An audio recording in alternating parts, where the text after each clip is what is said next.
Et si le noir n'était pas juste une couleur, mais une source de lumière? C'est la question que Pierre Soulages a posée au monde de l'art.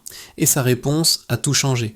Aujourd'hui, on plonge dans l'univers fascinant de cet artiste français qui a fait du noir sa signature, pour en extraire une lumière incroyable.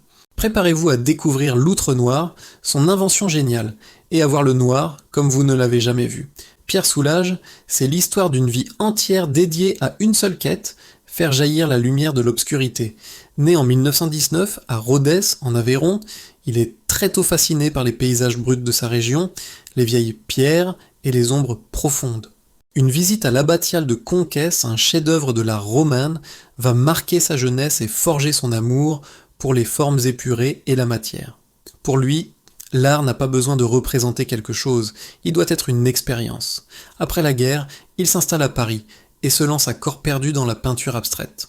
Son style est déjà là, de larges coups de brosse, une palette très réduite et bien sûr le noir qui domine. Il se fait vite remarquer. Dans les années 50, son travail traverse l'Atlantique. New York, Chicago, le monde entier découvre ce peintre français singulier. Il expose dans les plus grands musées, du MoMA à la Tate moderne. Soulages devient l'un des artistes vivants les plus importants de son temps. Mais le vrai tournant, la révolution, arrive en 1979. Un jour, alors qu'il travaille sur une toile entièrement noire, il réalise quelque chose d'extraordinaire. Ce n'est pas la couleur elle-même qui compte, mais la façon dont la lumière se reflète sur la matière. Il commence alors à sculpter sa peinture, à la strier, la gratter, la polir, et là, magie. La toile s'anime, elle vibre, la lumière danse sur les reliefs, créant une infinité de nuances. Il vient d'inventer l'outre noir. Comme il le disait lui-même, « Je ne travaille plus avec le noir, mais avec la lumière réfléchie par le noir. » L'outre noir, ce n'est pas une couleur, c'est une nouvelle dimension. C'est un espace où la peinture devient presque une sculpture vivante.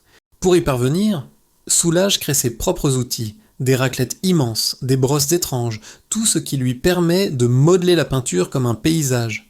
Chaque toile devient une expérience unique, une invitation à la contemplation, et son génie ne s'est pas arrêté là.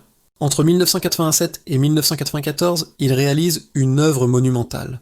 Les vitraux de l'abbatiale de Conques, le lieu même qui l'avait inspiré dans sa jeunesse. Il invente un verre spécial, translucide, mais pas transparent, qui diffuse une lumière douce et homogène, parfaite pour la méditation. C'est la preuve ultime de sa capacité à marier tradition et modernité. Pierre Soulages nous a quittés en 2022, à l'âge de 102 ans, en continuant de peindre presque jusqu'à la fin. Il a laissé derrière lui un héritage colossal. Il n'a pas seulement réinventé le noir, il a changé notre façon de regarder la peinture. Il a prouvé que l'art n'a pas besoin de raconter une histoire pour nous toucher profondément. Son musée à Rodez attire aujourd'hui des visiteurs du monde entier venus vivre l'expérience Soulages. Alors la prochaine fois que vous verrez du noir, pensez à lui, pensez à cette lumière cachée qui ne demande qu'à être révélée. Pierre Soulages nous a montré qu'une seule couleur peut contenir l'infini. Merci d'avoir regardé cette vidéo. Si l'histoire de Pierre Soulages vous a inspiré, n'hésitez pas à laisser un like, un commentaire et à vous abonner pour découvrir d'autres grands artistes. À bientôt!